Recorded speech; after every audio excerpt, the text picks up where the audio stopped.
Hi, everyone, and welcome. My name is Michelle Allen, and I'm beyond excited to be here with you today. I've been an educator in the city of Philadelphia for over 20 years, and I was born and raised here in West Philly, and I'm so honored to be able to be an educator in the city that has poured so much into me. Today, our aim is to make the journey in becoming a teacher feel more transparent and achievable. Before we jump in, I first want to share a little background knowledge about the organization who made this possible. This webinar has been created for you by TeachPHL. TeachPHL is a citywide effort focused on strengthening pathways into teaching and supporting people at every stage, from exploration to certification to the classroom. TeachPHL is really designed to simplify what can feel like a very confusing process. If you've ever tried to figure out how to become a teacher, you've probably seen just how confusing it really is. There's tons of different programs, different requirements, cost is always unclear. However, TeachPHL brings all of that to you in a one-stop shop website. If you visit TeachPHL, you'll see that we have jobs, certification pathways, paid training programs, all of it, everything you need. And it's all powered by the Philadelphia Citywide Talent Coalition, which is a group of organizations across the city working together to strengthen the teacher pipeline. At the core, this work is about making the path into teaching not just possible, but clear and actually doable. Before we dive into tonight's discussion, I want to begin with an important truth. If you currently hold an emergency permit, you've likely heard this message way more than what you would have wanted. You need to get certified. When will you be finished? And this is probably coming from your principal, the HR rep, and you might even be getting threatening emails from PDE, making you feel uncertain about your next steps and your job. And when you receive those messages, you probably nodded all along thinking, I know, I'm trying. But here's what often goes unsaid. No one tells you which program to choose. No one clarifies why the options seem confusing. No one guides you through the consequences of not finishing by the year end.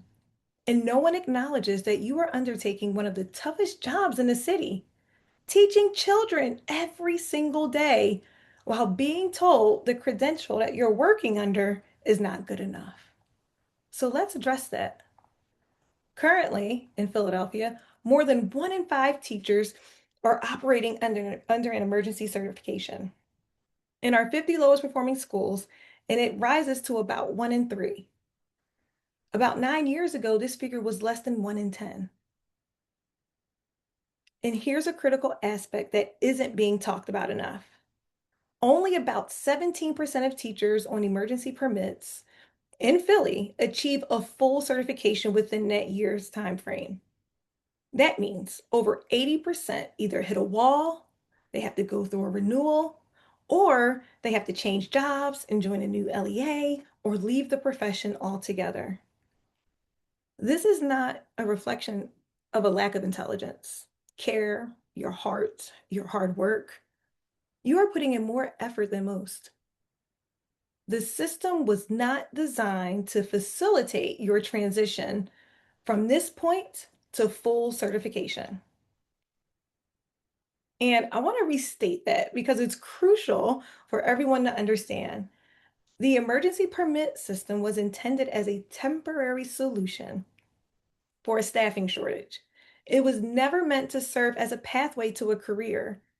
There is no structured route, no automatic enrollment in a certification program. You don't automatically get assigned an advisor or a coach who's going to walk you through every step of the way. There's no one reaching out to say, hey, here's your next step. Did you do this thing? Instead, the state requires you to demonstrate active progress towards certification in order to renew your permit, but it does not provide a roadmap, just the deadline. Meanwhile, Pennsylvania is producing 2/3 fewer newly certified teachers than it did just a decade ago. The number of emergency permits issued consistently surpasses new certifications each year.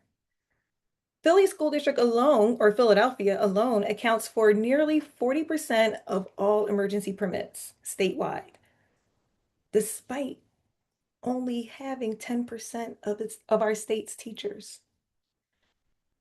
All of that to say, if you feel confused, stagnant, or behind, that is not a personal shortcoming. You are navigating a system that does not have a pathway where it should exist. And tonight, we hope to help create and identify those pathways for you. So, first, we'll spend our hour together clarifying what an actual emergency permit is, what it isn't, and what does it mean to be fully certified. Then we'll guide you through 4 phases to help make the process seem less murky. And then we'll hear from our panel. We have a great lineup of leaders from around the city who work with teachers like you every day to meet their certification goals. And at last, we'll share a free resource, so be sure you stay until the end. But please know this, you do not need to have everything figured out by the end of this webinar. You only need to identify one thing, your next move. And that is what we're all here to discover together. So let's get started. So who's here? We have 3 types of people who registered and joined us on this webinar. 11% are already teaching on an emergency permit. Congratulations, you took that step. 66% of our registrants hold a degree and are ready to explore teaching. And 23% of you are working towards earning your degree and trying to figure out what your entry point is. But here's what stands out. We have 70% of registrants already in possession of a bachelor's degree and ready to take that next step to get certified so they can start teaching immediately. Now it's all about navigating the system. You've done the hard part. You've decided you're here. And I do also want to acknowledge the barriers that exist. The top 2 barriers that you reported on the registration survey was pathway confusion and cost. The number one thing standing between you and certification is not your ability, it's clarity, and we're here to help.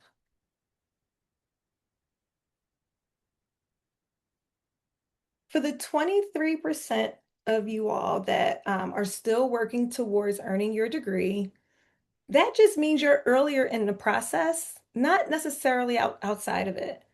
The certification pathways we're going to walk through in the next hour require a bachelor's degree.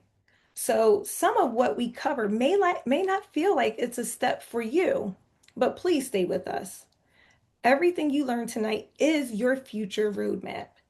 And later in the session, we'll actually share some combo action steps that you can take while you're in process to earn your degree.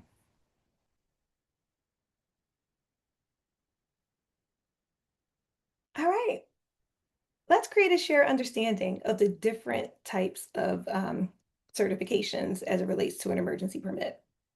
First and foremost, the emergency permit is a temporary credential and it is only valid for 1 year.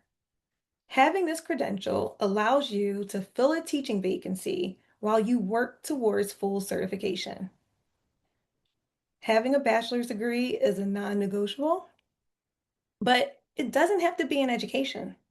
It can be in any subject area or content area. So if you're thinking about changing careers, you're in the right place. The next thing you need to know is that the employer or your school has to initiate the permit. You do not apply for the emergency permit on your own. It is started in the TIM system by your employer. And in order to renew it, you must complete at least 9 credits per year in a certification program that's approved by the Department of Education. Emergency permits were never meant to be a long-term credential. The goal is not to stay where you are. The goal is to constantly move forward. And here's what the emergency certification path looks like visually. You start with the job. A school hires you. Your employer applies for the emergency permit through TIMS, which is a teacher information management system. Then you enroll in an educator prep program, which you'll see throughout this presentation or hear our panelists talk about an EPP. You take your required tests along the way. There is no determined or mandatory time to take your tests. That's a personal decision, but I will name that in conversation with many people who were sitting where you were and are now in the classroom teaching, the narrative has been that it seems to be a little more manageable if you can take the test prior to going into the classroom and taking on coursework. You don't have to, that's a personal preference, but you must at least take the test and pass the test before you can apply for your Instructional One certification.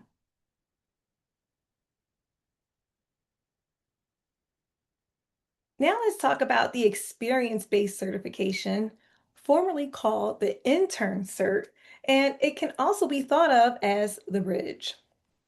It's a formal professional license that lets you teach full-time and earn a salary while you finish your training. To get one, you need three things: a bachelor's degree in any field, enrollment in a PDE-approved experience-based program, and passing scores on your required subject matter tests.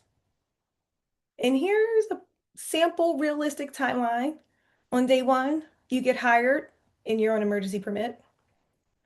By day 180, you pass your praxis and you're enrolled in a program and you can convert to the experience-based certification. By the time you're in years 2 and 3, you complete your coursework while teaching, and then you can convert to your Instructional One.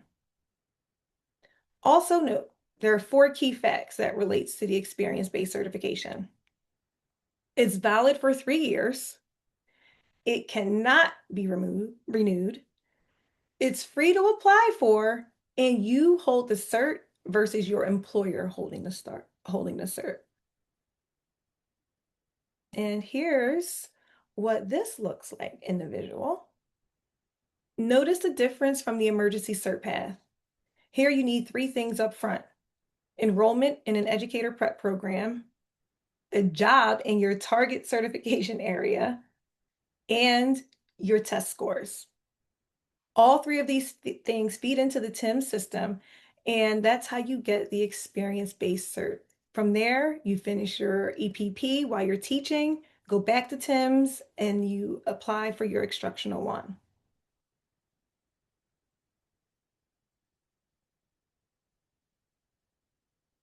So, to recap, there are 2 paths from emergency permit to full certification. On the left, the experience-based route, you get a job, pass your test, enroll in an EPP, get the experience-based cert through TIMS, finish your coursework while teaching, and then convert to Instructional One. This is best for people who are already teaching and want to earn while they learn. On the right, going straight to Instructional One, you complete your EPP first, you pass your tests, and then you apply in TIMS. This may be great for aspiring teachers who want to complete their program before entering the classroom. Different starting points, same destination. There's a little brief gallery on the bottom banner of this page that highlights some important terms that you'll hear tonight. So we talked about TIMS. That's where you apply for your PA certification. Remember, the emergency certification, your employer applies for it, is only valid for 1 year. For the experience-based certification, is valid for 3 years. You apply for it and it's free to apply. And your destination is the Instructional One. And that's our goal tonight. So what is the Instructional One? This is your first full PA teaching license. To get it, You complete a PDE approved program, of course, pass all of your subject specific required tests. It's valid for 6 years of actual teaching service, not calendar years. So 6 years of teaching time. And then you'll need to earn your instructional two. So this is not the final destination. Once you work for 6 years on this instructional one, completing your 24 post-baccalaureate credits in induction, you then transition to apply for your permanent instructional two. And then after that, you maintain it with your Act 48 credits. It's about 180 hours of professional development every 5 years. And that's the full picture from start to permanent.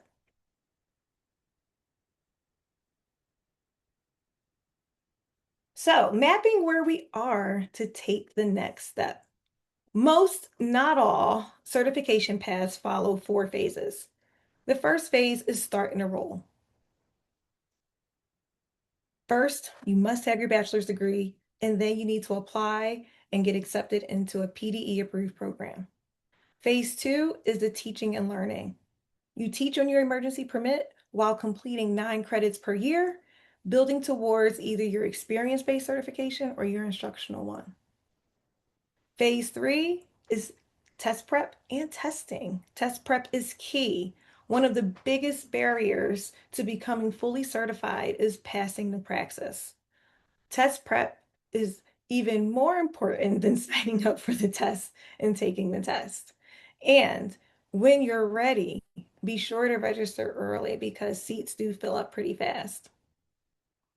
Phase four, the final phase, is certification, where you apply in TIMS, you receive your cert, and it's valid for 6 years of teaching service. If you're not teaching yet, the most important thing you can do right now is visit the TeachPHL website, go to our jobs page, and start applying to schools so you can increase your experience working in schools.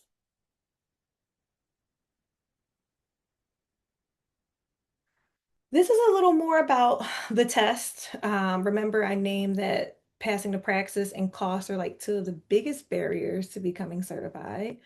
And this is a reference slide. Feel free to take a screenshot or you can wait until we share the slides. But the test you need depends on your target certification area. Early childhood pre-K through 4, they take the PEC test. In special education, they take, I believe, 2 praxis tests. Secondary subjects each have their own praxis. World languages need the content knowledge test plus the language specific test. And if you're not sure which test you need, check with your program or the PDE website, and we will have a resource for you with all of the links to get all the information you need. I also want to name that there is some great test prep that exists through Butler County Community College online. We're also going to drop that link in the chat, and we'll also talk about that program in our May webinar on passing the praxis. So be sure to sign up for that next.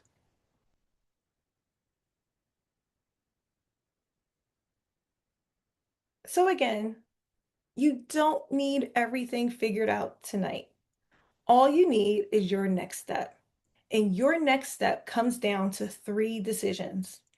One, where will you get certified? Explore programs at teachphl.org. We have lists of programs available in Philadelphia. Two, how will you pay for it? It's an important part. If you missed our first webinar, you can afford this in April, in early April at the top of this month. It covers real funding options that includes grants, scholarships, fee waivers, and employer tuition support. You can also find that on the Teach PHL YouTube page, but we'll be sure to include that link in our follow-up resource share with you. And three, when will you start? There is no perfect time. Your timeline starts when you are ready to begin. These are the same 3 questions that our panelists can help us think through tonight. And so I've shared a whole lot of information, But now we want to get even more clear and more concrete. And you're going to hear directly from people who run programs, and we also have a representative from the School District of Philadelphia. So we have program leaders as well as an employer, and they're going to talk to us about things that they've experienced, different pathways, and how to support as you navigate the process. So I'm excited to introduce our panelists. Um, First, I would like to introduce Dr. Cheryl Leatherbarrow. Cheryl is an assistant professor of secondary education and educational leadership, and she serves as the program director of graduate education at Chestnut Hill College. She was a district director and principal at the elementary, middle, and high school levels for 22 years. Before that, she taught mathematics to middle school and high school students. Now it is her passion and joy to serve students, teachers, and school leaders so that they can all learn and grow together. A mantra that was the focus of her leadership during her principal years. Dr. Leatherbarrow is the proud mom of two really good early 20-year-olds and has been happily married to her best friend for almost 31 years. She rescues and trains dogs, bakes sourdough bread, drinks tea, and loves to read historical fiction. Thank you for being here, Dr. Leatherbarrow. Next, we have Liz Barney. Born and raised in South Jersey, Liz joined the SDP family in 2024. As a certification specialist for the School District of Philadelphia, she manages the reissuance of emergency permits and issues permits for district contractors. Prior to joining the school district, Liz built a strong professional foundation in the South Jersey area. She earned her bachelor's degree from Rowan University and served as a substitute teacher in her hometown of Haddon Township. Welcome, Liz, and thank you for being here. And last, but certainly not least, Dr. Nicole Mittenfellner Carl is the director of the Urban Teaching Residency Master's Program in the Urban Education Online Master's Program. She's an experienced teacher and teacher educator. Dr. Carl designs and leads programming that intentionally integrates theory and practice for graduate students who are working full time while earning their degrees. A former Philadelphia teacher and teacher coach, her work centers on asset-based approaches to teaching and learning, with a particular focus on engaging K-12 students and their families in meaningful, strength-oriented ways. Thank you for being here, Nicole. All right, so I am going to kick us off with a few questions. And so, Dr. Leatherbarrow, I would love for you to get us started. When aspiring teachers come to you about enrolling, what do they most commonly get wrong about what certification actually requires? I think the first thing that our candidates that come to us for teaching and to become students in our graduate program that they get wrong is that they think it's a really rigid process. And with that rigidity, it also feels intimidating. So the thing that I'd want to clear up tonight is that just your being here means you're already in a pathway. You're already thinking about it, which is the first step on the pathway. And which way you go about it, everybody's going about it in different ways, and that's the really great thing. So depending on what your needs are at the time, you could be teaching right now as an emergency cert and work towards your full certification, or you could do a step in between and go for your intern cert or experience-based cert in between. Employers love that. So there really is no rigid pathway. Whatever is working well for you, you can change pathways in the middle and still get to the same ultimate goal of getting your instructional one and being a fully certified teacher in Pennsylvania. Thank you. Liz, you work with teachers on emergency permits at every stage. Where do most people get stuck in the certification process and why? So most people get stuck at the educational obligation. So PDE wants you to meet your educational obligation after your emergency permit gets approved, but it must be completed by the last day of school. So for example, if you come to see us in August to do your emergency permit appointment, but the paperwork that you need to send to PDE doesn't get sent out till February, that means your emergency permit won't be approved until February. So that means you need to do your educational obligation between February and June, which can be a time crunch because you need to have 9 credits completed. If you took any credits before February, so if you took any classes in the fall, PDE unfortunately will not count that towards your educational obligation for that school year. Wow, Liz, thank you. So what I heard you say is don't wait. As soon as you get hired, find out what you need to do because those 9 credits take time to earn. Nicole, uh, Penn Graduate School of Education offers an experience-based certification path where teachers can earn their PA level 1 while working full-time. When people come to you about that option, what's been holding them back? And what do they seem to misunderstand about what's actually involved? It's a great question. So there's a lot of things, and so thank you so much for framing at the beginning how the system really can be quite confusing. One of the things that I would really say many people are held back by is actually, I'm going to say two. One is fear of not getting in, fear of feeling like they might not meet all of the requirements. And as Cheryl said, you're already here. You're already starting a pathway. So I would say just apply. That would be number one. That's the advice I give to everyone. But in particular, about that experience base cert, people think they have to pass. It's connected to applying. They think they have to pass their tests before they apply to our program or another program, and you don't. Um, you can get into the program. Most programs, if not all, are going to support you in working on your test. So go ahead and get apply. It might mean that you need to work on emergency permit for a bit longer, but don't let passing the test hold you back from applying. Because depending on what content you are, special ed or elementary in particular, you're going to learn that in your program, which is going to make passing the test much easier. And so people sometimes think, I want to keep working, I want to keep doing this, but I haven't passed my test. And so go ahead and apply. And once you do pass that test, you can then transition onto that experience-based permit. But it's okay if you remain on an emergency permit while you're working toward passing that test.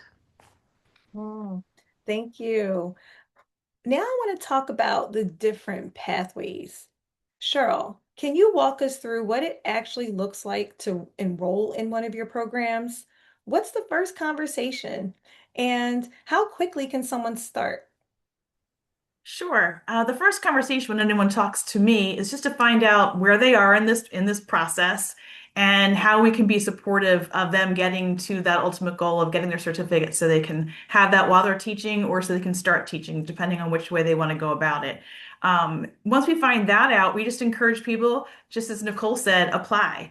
That would entail going to our webpage and clicking the apply now button and making sure you submit the things that are required. For us, it says there are deadlines for applications. I want you to ignore those things. We're moving towards a rolling admission. So at Chestnut Hill, just go ahead and apply, and you'll need to start. You can even submit your unofficial transcripts. Eventually, you'll need your official ones, but you can submit your unofficial ones just to get going as fast as possible, and a resume. And that would be enough once you've completed the rest of the questions on the application to get your application process started.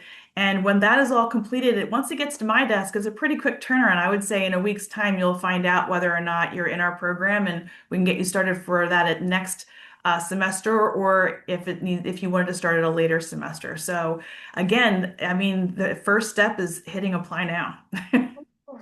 Thank you. And I would love to ask a follow-up here.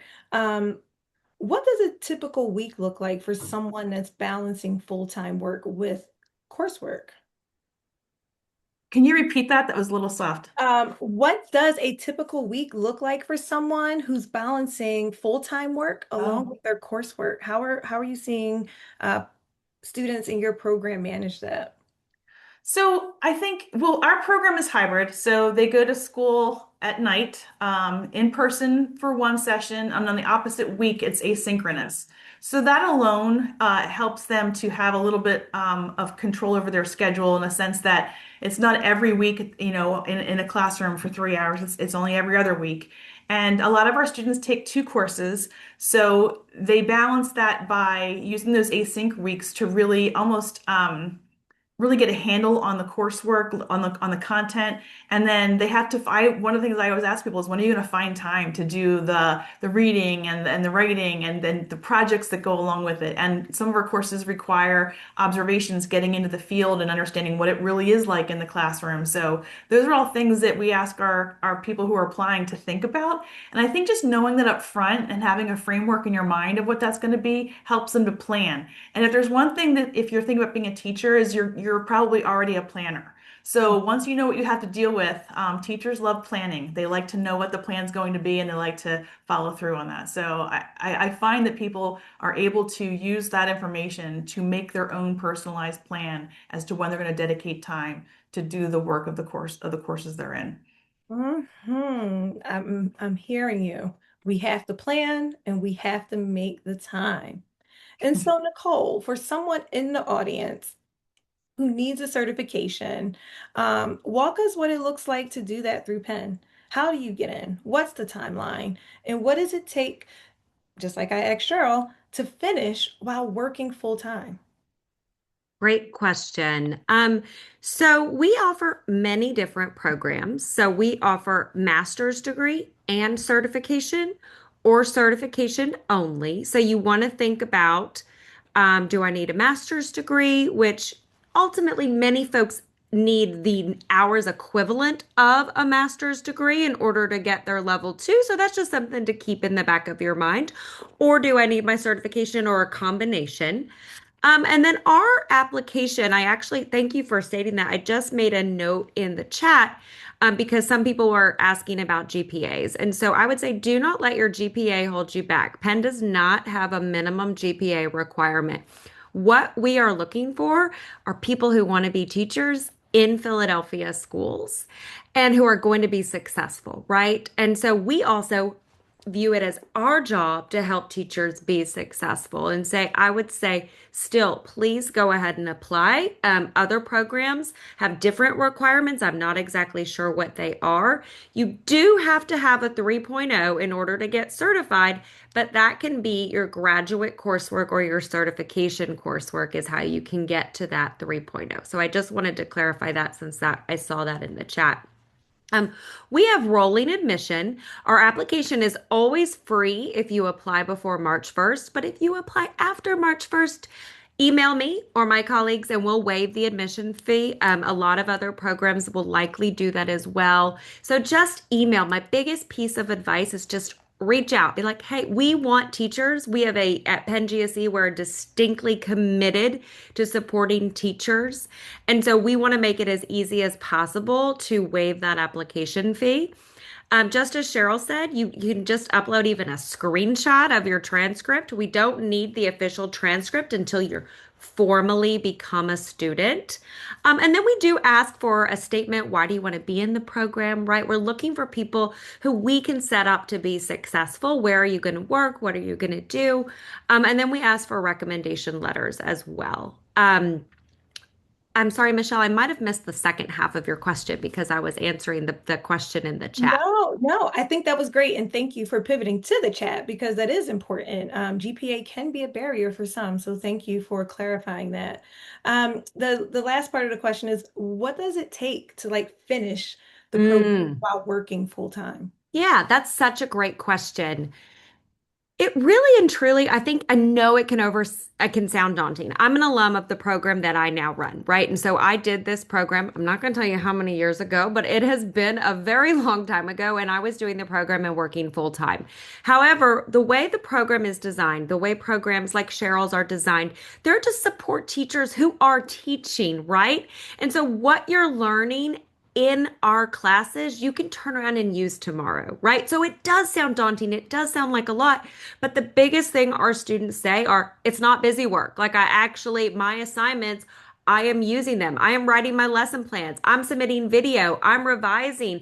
If I'm working on special ed, I'm learning how to chat with a paraprofessional, right? I'm learning how to modify my text. So, like, all of the assignments that you are completing, you turn around and use the next day. And that's what we call practice-based teacher ed.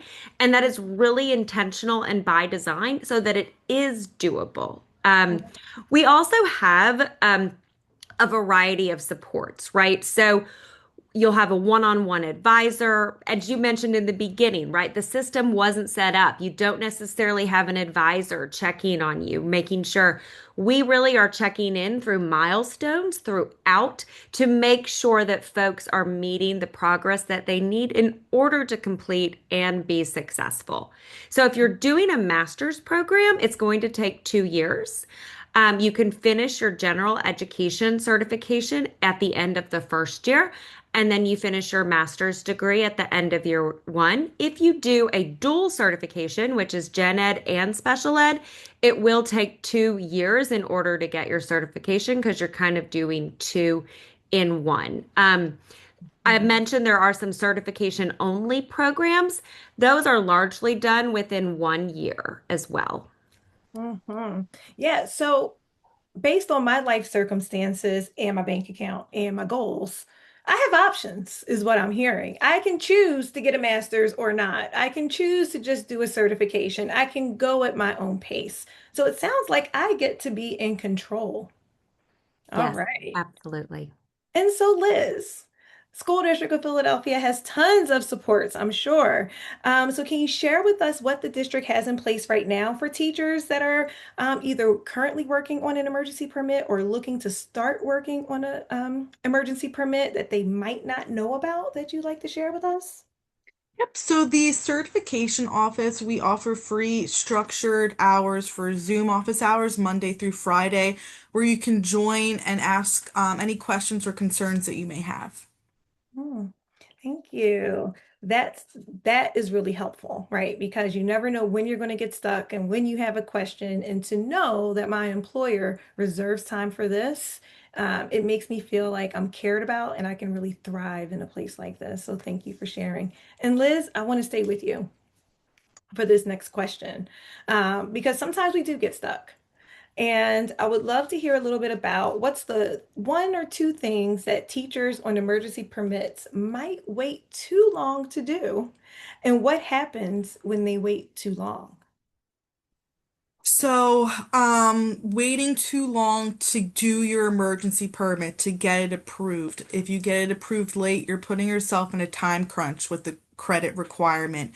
So, for the example of the 9 credit, if it gets approved in February, we have to see the 9 credits done by June 12th or whatever the last day of school is. That is PDE's requirement. And unfortunately, with the School District of Philadelphia, if you don't meet that requirement, you do get separated from service at the end of the school year. Mm. And is there anything that one can do if that happens? What advice would you have for someone who unfortunately gets separated from their So employer? they Sorry, I didn't mean to interrupt you. They can join our Zoom office hours, and we can discuss, if they are finishing their classes just a little after June 12th, or if they're enrolled in the classes, we can, discuss with them other possibilities if they would be able to. If PDE declines that, they still would be able to go to a charter school or a private school, and get an emergency permit with them. Thank you. So, if I made a mistake, I missed a deadline because I didn't know my career in teaching isn't over. There's still an opportunity for me to start over and be on top of it the second time around. Yes. Thank you for sharing that. And Dr. Leatherbarrel, I would love to hear a little bit about maybe a student who attended your program. They were feeling behind, or maybe unsure, didn't really have a lot of confidence. Um, how did they make it through, and what changed for them? Immediately, a student comes to mind who had a full career already. She knew it was in her heart. She wanted to be a teacher and give back to her community. And so she was nervous about Mainly, she was nervous about the technology because there wasn't technology when she was a young person in school herself. And so she was very nervous about the technology and she pulled through. She did what she had to do. She learned a lot about technology. She got a lot of support because that's what we're here to do. Just as Nicole mentioned, we support our students in their pathway. And so she's finishing up. She'll be graduating with her MED and CERT this spring. So, and she's already teaching. So she was working on an emergency cert throughout that whole time. Another student I'm thinking of was mainly just really nervous about the cert test and Mm. started off with us as a cert only student. And so, I just really struggled just to get over the anxiety of taking the tests and did the Butler County Community College program that you mentioned earlier in the process in this video and did fine and now he is decided to be to continue on with his master's. So he was cert only. He is already working in a school. He now has intern cert, and so he's going to continue on to get his master's as well. So as I mentioned at the beginning, you know, you just need to get you're on the lane now. You just need to start going, and you can change lanes. So it's not a rigid process. So just get going. That's really helpful to hear, right? We have choices and we can change our mind, right? Because life is constantly changing and you're not going to get stuck. You have options. And thank you for sharing those stories. Nicole, for someone watching right now, they're probably saying, I want to do this, but I'm just not sure if I can handle it on top of everything else. What would you say to them? I would say I know you can. Like I've been there, my students have been there. I've cried. I've sat with students while they cry. It's hard. It is hard. Teaching is really hard, but it is the best and most important job, and you can do it. So that's the first thing I would say. And the second thing I would say is this is why because it is so hard, it is so important to be in a program Mhm. because I am not going to let my students ghost me. Now, of course, I learned that word from my students, okay? But I'm going to call you. I'm going to do like I did when I was a teacher. I'm going to go to your house. I don't have to do that anymore. But because I have university resources that do that for me, but someone will follow up and make sure that you're okay. And that is why it's so important to be a part of a program because you're going to be a better teacher. You're going to feel better and more confident. And then you're going to start your journey toward this lifelong exploration and career. And you're learning the way, how do I think about my teaching? How do I think about today was a really bad day, right? What do I do differently tomorrow? And just always coming back, always striving for better, right? We're modeling for our students, right? Like not giving up, learning from mistakes, keep going. And that's what you're learning in our program. And that's what we're teaching you. That's how our professors work with our students, really is like a growth mindset, or as when you read in my bio, like a strength-based mindset. How do we draw on our own strengths, our personal strengths, the strengths of our students? And that's really what you're going to get in a program. There are so many different programs. Find the one that's right for you, apply to multiple. Um, but like get it, I would really say find a program because A, it's required for your job. So that's number one, right? And number two, that's going to make sure that you're not getting lost, right? All of those folks that are on emergency permits that aren't finishing, that might be part of the problem is having that support, having people who are really going to make sure that you're meeting those milestones. That resonates with me. While I took the traditional path into teaching, I did do an alternative route to certification to become a principal. And Hmm. hearing these stories, I think about my lifeline. We were encouraged to identify someone in the cohort to be the lifeline, to be your Yes. accountability partner, the person you can cry to, the person you can scream with, or the person to celebrate with, right? When you Yeah. overcome challenging things. And so, thank you. And we have one last question. Oh, you hold on. I forgot, which I Oh, probably was meant to mention is we are a cohort model. Many programs are a cohort model. That means you start and share learning experiences with a group of people. And having those cohort mates, as you mentioned, is so important, right? Because you have your professors, but having your peers who you know are going through it with you is really essential. Thank you for reminding me about that. And Cheryl. I would say that we are not a cohort model, but we're small enough in our class sizes and in our program that you're going to feel like you're in a cohort model. You're going to have a lot of the same students in your classes and that sort of thing, but you can start at any time, any fall, spring, or summer with us. Right. And this conversation is highlighting for you all in the audience just how many options you have based on what you're looking for. And so the last question to close us out, what is that one thing, that one action step you'd recommend that folks watching tonight should take when they log off? Mm. And let's start with Nicole. I would really just say apply to a program. You need it to keep your job, right? So that's like number one. I've had many people call me. I've seen some of the things even in the chat. They're like, I'm about to lose my job. I need this many permits. I mean, I get Oh, so many phone calls from folks who are just really in danger of losing their job. And so in order to not lose your job and in order to get the support that you need, I would just strongly recommend that you apply to a couple programs. You know, Cheryl's program lets you start whenever you want to. Our program, we are rolling admission, but we do tend to start in the summer, although we are exploring in partnership with TeachPHL a spring start option.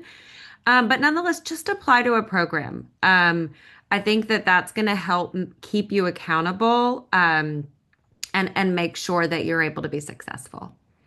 that's great advice. Liz, you're up. What's your one thing? So, with the school district of Philadelphia, the one thing for advice I would give is to start looking for a job. You just need the bachelor's, so you'd be eligible to apply. You can apply online. You have to hold the position first. Once you hold the position and you complete onboarding, you would meet with the certification department to do your emergency permit.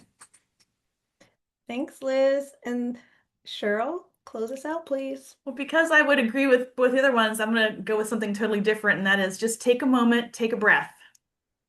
No matter where you go, there's going to be people there who want to support you in getting to that certificate. So, the great resources that you have out there, I think on Teach PHL, there's a cheat sheet. I know that's not what it's actually called. That's what we were talking about when we were calling it when we were making it, but it Yeah. lists all the different EPPs that are out there, preparation programs. Find one that matches your learning needs. Find one that feels good for you as a future learner, right? And then go. Just hit apply now and get into a program and get going. You'll feel good about it and you'll feel like you're on your way and it'll go by faster than you can imagine and you'll have that cert. Mm. Thank you all so much for your time, your expertise, and the advice that you shared with all of us. This was incredibly helpful in making these pathways actually feel real and accessible. Thank you all. And so now we are going to close out with a resource giveaway. But before, if you have access to the chat, we're going to drop a resource for you and it will force you to make a copy. And it is called the Certification Action Worksheet. There's so many steps, so many things to do and remember that something can easily slip through the cracks. Having an organizer like this will help to ensure that you stay on track. And so here's some advice on how to use it. First, it has been optimized to work on your cell phone as well as a tablet or a computer. So if you don't have Google Drive or Google Sheets, I highly recommend you download it because you'll be able to access the sheet with those two apps. And our recommendation is this: weekly, 5 minutes, set aside that time and open up your tracker and update at least 1 to 2 tasks. Check off one of those boxes. The second is like a monthly reflection for about 10 minutes. What did you accomplish? What do you need to do next? Who do you need to check in with? Should you adjust your timeline? Because life does happen.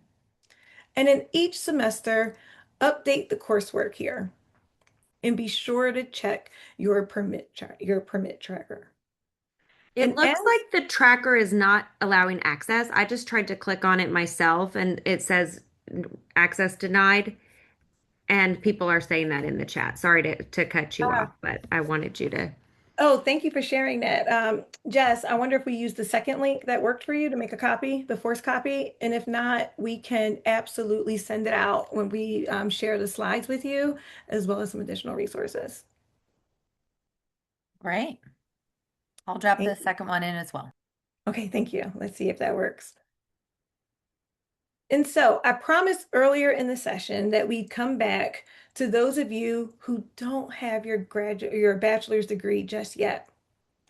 Um, so here's what we'd recommend. Step one, get hired at a school in a support-based role. Any role that gets you into a building and working with students will help you out tremendously. This will build your experience and it connects you to the community of educators that exists. Step two, once you're hired, enroll in a bachelor degree program that could lead to certification. On the TeachPHL website, our Earn and Learn page has tons of resources and guidance for you that allows you to earn a salary while you learn in order to become a teacher. This combination, school experience plus a degree program, puts you on the path to becoming a certified teacher. You don't have to wait until you earn your bachelor's. You can start now.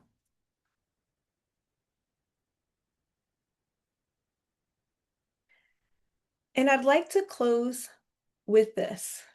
Before you go, right? We already probably have a ton of to-do lists swirling around about all the things we need to get done. Make it actionable. Make it so you can actually do it. Something you could do today is download the worksheet and take a look at it. Familiarize yourself with it. This week, an easy check the box. Create your Tim's account. Get familiar with the system. You're not ready to use it yet, but that's one thing done. And also research some certification programs like we learned about tonight. In this month, or maybe in May, reach out to a program leader. Have that first touch point.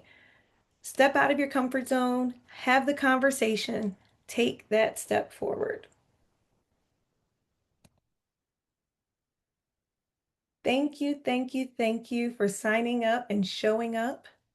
If you joined our first webinar on You Can Afford This, you know that we love feedback and it allows us to create and curate resources and topics designed for you and your needs. If you missed it, it's okay. It's on our YouTube page that you can access by TeachPHL. And then also keep an ear open for our next webinar in our series, our third and final for this year, which is titled Passing the Praxis. That's going to be on Tuesday, May 5th at 5 p.m. Last but not least, keep your eye on your email. Please look into the resources and use them. The survey link is in the chat. We have the QR code on the screen. Thank you, thank you, thank you. And sharing is caring. Please share these resources with folks that you know who may be interested in teaching or just not sure what they want to do and haven't really considered teaching. Thank you all.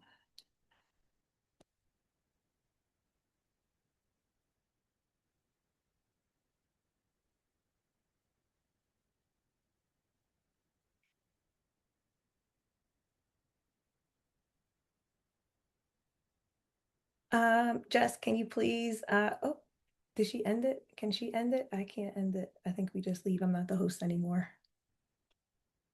Bye-bye.